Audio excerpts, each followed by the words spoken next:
Bonjour, c'est Gilles du site boursicoté.com. Voici l'analyse technique du CAC 40 pour cette séance du vendredi 21 juin 2013. Avec aujourd'hui donc une grosse séance baissière, encore une fois, puisque malgré une ouverture en hausse et un début de rebond technique, eh bien, le CAC 40 clôture sur le plus bas du jour, 3658,04, marquant une baisse de 1,11%, presque 41 points perdus par rapport au cours de clôture d'hier qui était déjà relativement bas. Donc on confirme ici la continuité du mouvement baissier. Le gap n'a même pas été inquiété. Nous avons alors un schéma qui est baissier à bien des égards. Donc on vient ici, on se rapproche du premier objectif à 3638,50 qui est une extension du retracement de Fibonacci de cette phase ici de consolidation. On s'en approche, on clôture sur le plus bas à l'extérieur de la bande de Bollinger, donc ce qui confère à cette tendance bien une belle dynamique, puisqu'une dynamique ici qui vient clôturer régulièrement en dehors de la bande de Bollinger, qui met une pression sur cette bande, est révélatrice d'une dynamique relativement puissante. Et nous avons encore d'autres signaux qui nous disent que cette tendance pourrait être pérenne. Du point de vue des indicateurs, nous avons tout va dans la continuité, je dirais. On a un RSI qui se rapproche ici de sa zone de survente, donc pour l'instant on est toujours dans une dynamique baissière.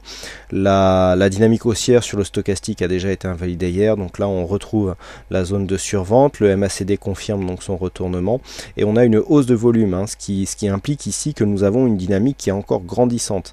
On l'a vu aujourd'hui, nous avons eu un début de rebond technique et puis ensuite tout est reparti à la baisse et nous avons une clôture sur le plus bas du jour, alors même que nous sommes à la dernière séance de la semaine, ce qui est quand même révélateur. Donc tout ça, ce sont des signes comme quoi la tendance est bien marquée à la baisse et qu'il y a un fort mouvement, une brusque hausse de la volatilité ici.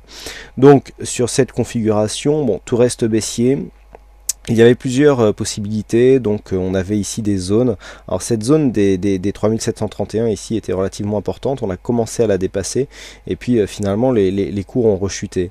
Il y avait des objectifs à atteindre pour essayer de donner à cette tendance un peu moins de puissance, ils ne l'ont pas été et donc au lieu de cela, on vient marquer des signes qui au contraire vont dans le sens d'une possible continuité de la phase baissière, à savoir cette zone de point haut ici qui correspond peu ou prou à cette zone qui était précédemment une zone de point bas, qui nous place en fait dans un contexte où nous avons ici une première jambe baissière, un rebond technique qui vient ici se caler sous la moyenne mobile 20 exponentielle, une réaccélération à la baisse marquée par un gap non comblé, une inscription quasi immédiate d'un nouveau plus bas avec une forte pression sur cette bande de Bollinger inférieure.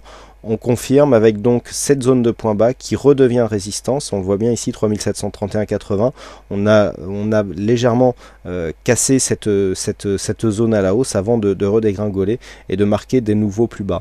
Donc là, clairement, on est dans une optique de continuité. Tous les signaux vont dans le même sens. Il n'y a même pas de surachat trop marqué qui pourrait laisser penser qu'un rebond pourrait se faire.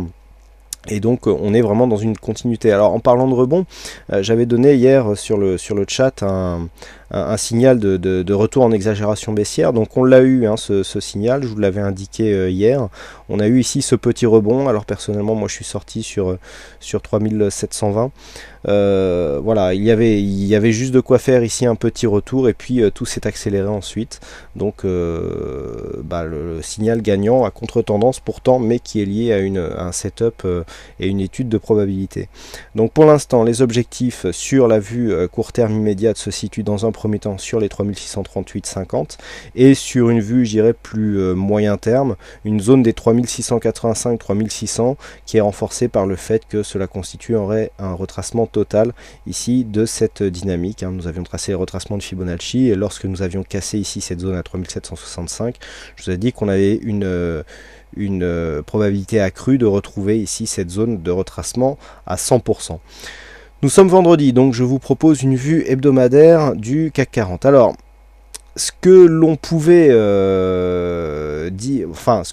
encore anticiper comme une possible respiration du marché dans une tendance haussière est en train de s'évanouir petit à petit. Nous avions eu ici une phase d'attaque de cette zone de support. Première phase d'attaque qui avait été réintégrée. Suite à cela, on a recassé cette zone, mais d'une manière beaucoup plus agressive. On a cassé dans un premier temps cette semaine, on est revenu ici en clôture au-dessus. Et puis la semaine dernière, j'avais attiré votre attention sur le fait que nous avions cette bougie qui s'était inscrite avec une zone de point haut sur cet ancien support. Donc là on a confirmé sur cette phase le fait que ce support ici soit passé en zone de résistance. Et puis on continue avec là aussi une dynamique qui est en train de s'accélérer, une cassure assez nette de la moyenne mobile 20 exponentielle, donc ce qui confirme un possible changement de flux.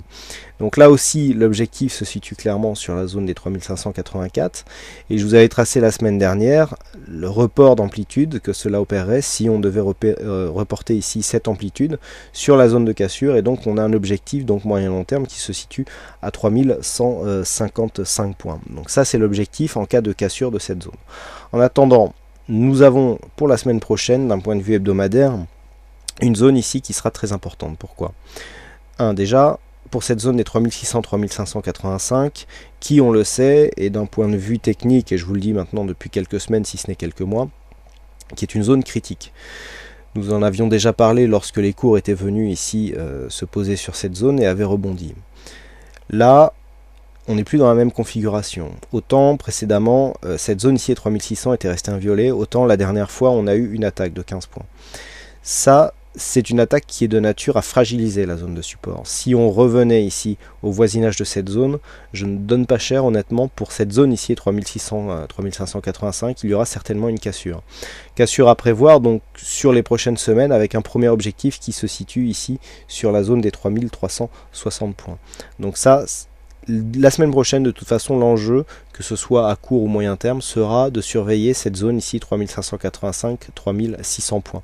Si une cassure devait s'opérer, il y aurait certainement un pullback. On est quand même ici sur une zone de support majeur, avec certainement une accélération, et donc le prochain objectif serait dans un premier temps, donc sur du moyen long terme, je ne parle pas d'objectif pour la semaine, la zone est 3375, et dans un second temps ici la zone des 3155 points. La tendance reste toujours haussière sur le moyen terme. On a cassé ici la dynamique, on a cassé le support haussier, mais on n'a pas cassé des récents points bas. Les récents points bas se trouvent ici sur cette zone 3600-3585. Donc on peut le voir ici sur ce graphe, de multiples enjeux sur cette zone, à savoir le retournement de la tendance et une possible accélération par une figure graphique qui viendrait se valider avec donc ce report d'amplitude dont on avait parlé la semaine dernière. Pour ceux qui veulent revenir sur le calcul de cette zone, vous pouvez revisionner l'analyse de vendredi dernier qui vous explique un petit peu comment fonctionnent ces reports d'amplitude. Donc finalement, pour une fois, sur les zones hebdo, des zones assez similaires à ce que nous avons à surveiller sur la vue journalière. Donc comment jouer la prochaine séance ?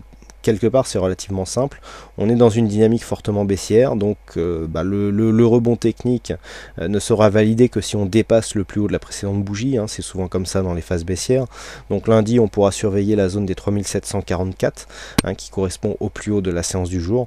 Par contre une cassure ici de cette zone des 3658 points confirmerait l'objectif ici des 3638 points qui correspondent à l'extension de Fibonacci. Je rappelle, l'extension de Fibonacci ici, comme nous avons ici cette phase de baisse avec un retracement POU-PRO équivalent à 38,2%, on reporte ici cette amplitude de consolidation en extension donc sur un ratio de Fibonacci, et on obtient un objectif qui se situe à 3638,50. Je vous propose de vous revisionner la vidéo sur les retracements de Fibonacci.